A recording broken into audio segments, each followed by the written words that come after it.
अपना ही साया देख के तुम जाने जहां शर्मा गए। अभी तो ये पहली मंजिल है, तुम तो अभी से घबरा गए।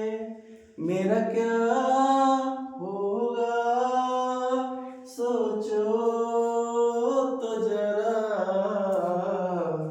हाय ऐसे नाहे भरा कीजिए ओ मेरे दिल की चैन, चैन आए मेरे दिल को दुआ कीजिए। टननन। जय हिंद दोस्तों, आज आप लोग के लिए गोले दर्पण में फोकस दे और उसकी वक्रता त्रिज्या में संबंध लेके आए हैं। और बच्चों का डिमांड था कि गाना के साथ चलाए। सोमनाथ सर का इंप्रेशन था गाना का, तो मैंने भी एक छोटा सा टूटी फूटी आवाज में सुनाया। चलिए, गोले दर्पण की फोकस दूरी और उसकी वक्रता त्रिज्या में संबंध जब हम लोग इसको सिद्ध करेंगे, और चूंकि हम लोग लेंस सूत्र सत्यापित कर चुके हैं, लेंस सूत्र के साथ दर्पण सूत्र भी सत्यापित किए हैं। ये छोटा सा टॉपिक था जिसको हम लोग सत्यापित करना बाकी था। तो इसमें हम लोग बात करते हैं कि गोलीय दर्पण उसकी फोकस दूरी, गोलीय दर्पण की फोकस दूरी उसकी वक्रता त्रिज्या की आधी होती है। यही सिद्ध करना होता है F बराबर R/2। चूंकि हम लोग गोलीय दर्पण में लिए हैं अवतल दर्पण, यहाँ पे फिगर पहले बना हुआ था। अवतल दर्पण में M और M' एक दर्पण है। अवतल दर्पण का परावर्तक सतह धसा होता है, तो धसा है इसमें। आपतित किरण AB है, AB एक किरण है आपतित किरण। ये AB यहाँ पे जब आ रही है आपतित किरण मुख्य अक्ष के समांतर, तो प्रकाश मुख्य अक्ष के समांतर आती है। प्रकाश की किरण परावर्तन के बाद किससे गुजरती है, तो फोकस से। यहाँ से फोकस से होते हुए प्रकाश गुजरी है, तो ये आपतित किरण, एक परावर्तित किरण। और हम लोग जानते हैं कि गोलीय दर्पण में हमेशा जो C से रेखा जाती है वो गोलीय दर्पण पर लंब होती है, तो CB इस दर्पण में अवतल दर्पण में अभिलंब है। मुख्य अक्ष के समांतर आते हुए प्रकाश की किरण दर्पण से परावर्तन में फोकस आ रही है, और C पर यानी CB अभिलंब है इस दर्पण पे, तो इसको अभिलंब मानेंगे। आप लोगों को सिद्ध करना है, यहाँ पे लिखा गया सिद्ध करना है F बराबर R/2।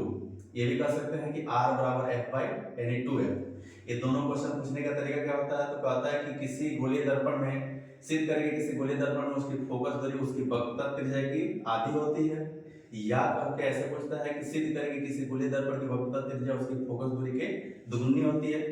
कुछ चीजें जो हम लोग लेते हैं प्रमाण में, उसको सबसे पहले लिख लेते हैं कि माना M यानी M एक अवतल दर्पण है जिसका ध्रुव P है, तो ध्रुव यहाँ पे P है, एक अवतल दर्पण है, तथा वक्रता केंद्र C है। तो वक्रता केंद्र कौन होता है, C। खोखले गोले का जिस गोले का भाग होता है उसी के केंद्र को हम वक्रता केंद्र बोलते हैं, C है। तथा AB जो है आपतित किरण है, तो AB आपतित किरण इस प्रकार है कि मुख्य अक्ष के क्या है, समांतर। तो आपतित किरण मुख्य अक्ष के समांतर है, तो परावर्तित किरण हो जाएगा यहाँ से फोकस से जाती हुई। आपतित किरण और अभिलंब इसके बीच के कोण को यहाँ पे बोलते हैं आपतन कोण, आई हो गया। और आपतित किरण यानी परावर्तित किरण और अभिलंब के बीच के कोण को हम लोग बोलते हैं परावर्तन कोण। तो इसको हम लोग कैसे सूत्र करते हैं, R से, और यहाँ पे हम लोग कोण R दिखा देते हैं।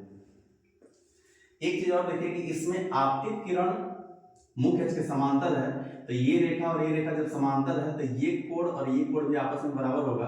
इस कोण को भी हम लोग I लिख दे तो कोई दिक्कत नहीं इसमें, क्योंकि एकांतर कोण से दोनों कोण आपस में क्या होगा, बराबर होगा। चलिए हम लोग प्रमाण इसको सिद्ध करते हैं। बराबर R/2 कैसे होगा, कुछ चीजें हम लोग इसमें लेके चलेंगे। सबसे पहले हम लोग लेके चलते हैं यहाँ से, चूंकि ABC कोण I है, तो चूंकि कोण ABC जो होगा बराबर होगा किसके, तो इस कोण के बराबर होगा। CBF लिखे चाहे FBC लिखे, तो कोण FBC ये किसके नियम से होगा, तो परावर्तन के नियम से। परावर्तन के नियम से कहता है कि कोण आपतन कोण परावर्तन कोण के क्या होता है, बराबर होता है, तो इसलिए कोण I कोण R के बराबर होगा, और कोण I और कोण R बराबर होगा, तो इसलिए कोण I को लिखे हैं ABC और R को लिखे हैं FBC। ABC और FBC। एक चीज और लिख सकते हैं ABC, चूंकि जो AB है आपतित किरण समांतर है किसके, तो मुख्य अक्ष के, मुख्य अक्ष CP मान लेते हैं, तो CP के समांतर है, इसलिए कोण ABC जो होगा, ABC वो बराबर होगा किसके, तो बराबर होगा कोण BCF। ये कोण और ये कोण बराबर दिखाएं, ABC बराबर हो गया बी सी एफ के, और एकांतर कोण से दोनों कोण बराबर हो गया। क्योंकि इन दोनों समीकरणों में ऐसे मान सकते हैं हम लोग ये हुआ किससे, तो एकांतर कोण से। ये एबीसी कोण था, ए भी एबीसी कोण था, ये एफ बीसी कोण था और ए बीसी एफ कोण था। तो ये दोनों जब बराबर है तो ये दोनों भी आपस में क्या होगा, बराबर होगा। तो अतः लेके इसके नीचे लिख देते हैं हम लोग, अतः कोण एफ बी सी बराबर होगा कोण B C F. F B C कहाँ है, एफ बी सी बराबर हो गया किसके, तो सी बी सी एफ के, बी सी एफ के। इसका मतलब कि ये जो कोण है इस कोण के क्या होगा, बराबर। थोड़ा सा ऐसे रचना के लिए अगर ऐसे त्रिभुज लिया जाए, उसमें जो बना हुआ था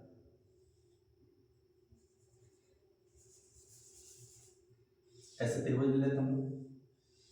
इस त्रिभुज में ये कोण और ये कोण बराबर है। जब किसी त्रिभुज में दो कोण बराबर होता है तो उसके सामने वाले या समूह कोण आपस में क्या होते हैं, समूह भुजा आपस में क्या होते हैं, बराबर होते हैं। तो ये कोण इसके बराबर है इसका, तो ये भुजा इसके बराबर होगा।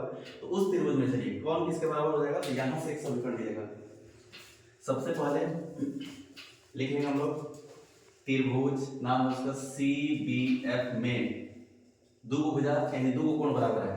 कोण जो सी है डायरेक्ट इसके लिखते हैं, कोण सी बराबर है कोण किसके, बी के। इसलिए इसमें क्या होगा, इसलिए बराबर होगा सी एफ जो होगा बराबर होगा किसके, एफ बी के। सी एफ बराबर होगा किसके, एफ बी के। इसको इक्वेशन नंबर कितना मानते हैं हम लोग, 1 मानते हैं। चलिए नेक्स्ट चलते हैं यहाँ पर बात करते हैं हम लोग दूसरी बात कि अगर हम लोग इस आपतित किरण को मुख्य के बहुत करीब माना जाए तो यहाँ पर हम लोग देखे थे सी एफ जो था एफ डी के बराबर हो गया, इक्वेशन नंबर 1 मान लिया इसको। और हम बोल रहे थे कि मुख्य के जब बहुत करीब हो जाता है, ए बी जो होता है, ए बी आपतित किरण, ऐसे भी हो सकता है कि दर्पण गोलीय दर्पण का द्वारक बहुत छोटा होता है, द्वारक बहुत छोटा होता है। ऐसे भी कर सकते हैं कि जब ए बी मुख्य के बहुत करीब होता है तो मुख्य के जैसे जैसे करीब होता तो पास आते जाता, तो ये वाला रेखा जो एफ बी है कि धीरे धीरे पास आते आते आते तो इस पे जाके सट जाता, तो एफ टी के क्या हो जाता बराबर। एक बार और समझिए इसको, मुख्य के काफी करीब होता तो एफ बी जो आता धीरे धीरे मुख्य के और करीब आता तो यहाँ आता है बी वाला, यहाँ पे आता, यहाँ पे आता बी, यहाँ पे आता, यहाँ पे धीरे धीरे एफ बी जो है एफ टी के आपस में क्या हो जाता है बराबर। एक लाइन लिखना होता है यहाँ पे, यदि आपतित किरण मुख्य अक्ष के काफी करीब हो तो क्या होगा, तो काफी करीब होगा तो जो एफ बी है आपका, एफ बी वो बराबर हो जाएगा किसके, तो एफ टी के बराबर हो जाएगा, एफ टी के। इसको समीकरण में कितना मान लेते हैं, 2। बस इतना काम करना है, इसके बाद से लगभग इसका 80% काम हो गया है।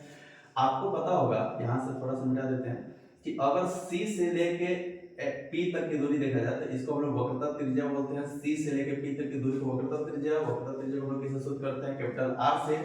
और एफ से लेके पी तक की दूरी को फोकस दूरी बोलते हैं, इसको हम लोग सूचित करते हैं किससे, एफ से। तो हम दो भाग में बांटे, चूंकि जो हमारा सी पी है, सी से लेके पी तक की दूरी को उसको दो भाग में बांटना है, एगो सी एफ में एगो एफ पी में। तो ये हो जाएगा सी पी बराबर सी एफ और प्लस में एफ पी, लेके दो भाग में बांटे हैं। सी पी को बांटे हैं सी एफ में और एफ पी में।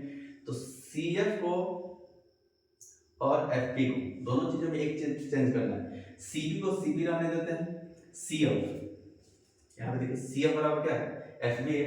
तो यहाँ पे लिख लेते हैं सी एफ बराबर एफ बी और प्लस में एफ पी लिख लेते हैं। और यहाँ पे लिख देंगे कि यहाँ से लिख लें इक्वेशन 1 से सी एफ का मान एफ बी रख देंगे, सी एफ का मान एफ बी, बस और कुछ नहीं चेंज किया है।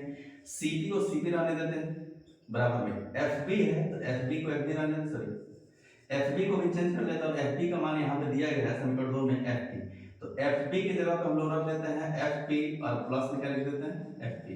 लगभग काम हो गया। यहाँ पे देखिए एक लाइन और कि सीपी है तो सीपी है तो सीपी को सीपी लिख देते हैं, एफपी और एफपी कितना है, एफपी तो 2fp और सीपी किसके बदले है, तो सी से लेके पी तक की दूरी को हम लोग बताते हैं, बोलते हैं क्या चीज, आर। और एफपी एफ से लेके पी तक की दूरी को हम लोग स्मॉल एफ बोलते हैं, तो 2 और एफओ। इसको हम लोग कह सकते हैं कि गोलीय दर्पण की वक्रता त्रिज्या उसकी फोकस दूरी के दुगुनी दूरी हो गई। या इसको अगर हम लोग 2 को इधर भाग में भेजें तो f बराबर कितना हो जाएगा, तो f बराबर हो जाएगा r/2। तो ये हो गया गोलीय दर्पण का सत्यापन। इसको जल्दी जल्दी एक बार और हम लोग समझेंगे। भाषा लिख लेना है कि कौन सा दर्पण है, अवतल दर्पण है, अवतल दर्पण की वक्रता केंद्र सी है और उसकी ए भी एक आपतित किरण है, मुख्य के समांतर आती है, प्रकाश की है, दर्पण से परावर्तन पर फोकस हो जाती है। एक अभिलंब सी भी खींच लिए, आपतन कोण परिवर्तन कोण आर के बराबर हो गया और ये कोण इसके बराबर होगा, ये कोण इसके बराबर होगा क्योंकि एकांतर कोण भी बराबर और परिवर्तन के नियम से आपतन कोण और परिवर्तन कोण भी आपस में बराबर। ये चीजें यहाँ पे लिखी, परिवर्तन के नियम से दो कोण बराबर, ये कोण बराबर और दूसरा शब्द लिखना है कि जब समांतर है तो ये एकांतर कोण भी आपस में बराबर, यहाँ पे लिखना है। अतः ये दोनों कोण जब बराबर होता है एबीसी एबीसी, यहाँ से एबीसी एबीसी और ये वाला इसके बराबर हो जाएगा।